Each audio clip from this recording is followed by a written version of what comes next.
Alright, in this video, we're going to talk about whether to use Airbnb, a hotel outside of a city, or a hotel inside of a city. So, we've done the research. We've tried the different things. So, Airbnb is good, but usually you get like kind of gypped. Like, you'll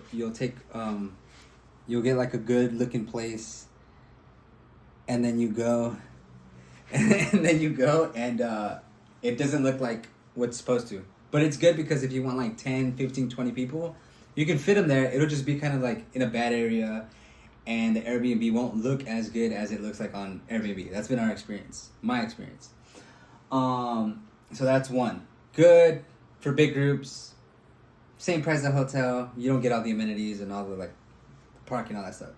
All right. Then you have hotels in a city. So like if you stay in a city, so we've stayed like in Tennessee, New York, whatever, San Diego, places like that.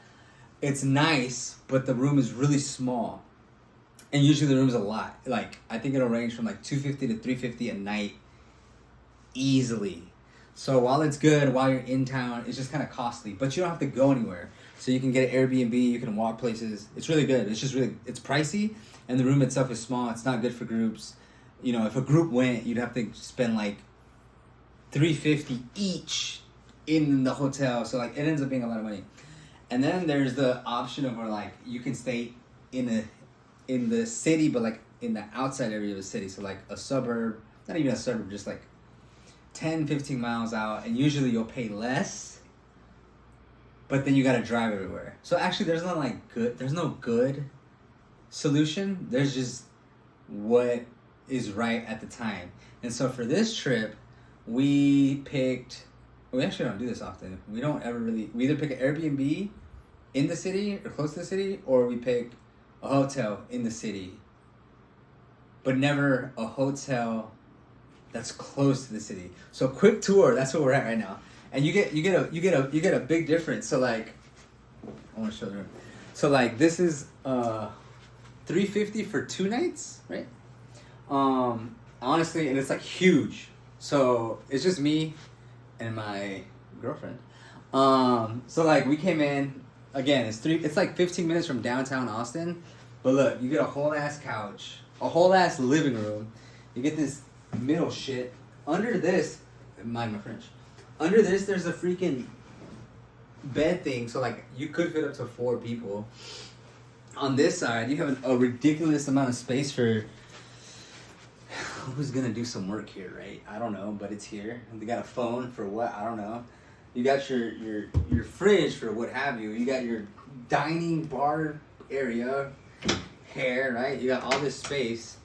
Then you got your TV. You got your king or queen, I can't tell, the AC booming. And then you have a restroom. This thing, which is like a restroom outside of the restroom. And then the what have you, closet. It's not that nice, but it's also not that bad.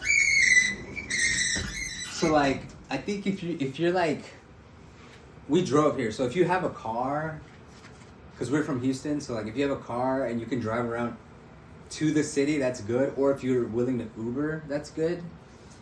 But I guess there's no right answer. Like, if you have a big group, I think you should do an Airbnb and just Uber everywhere. Because like if you fly, let's say to Miami, like how are you gonna do that?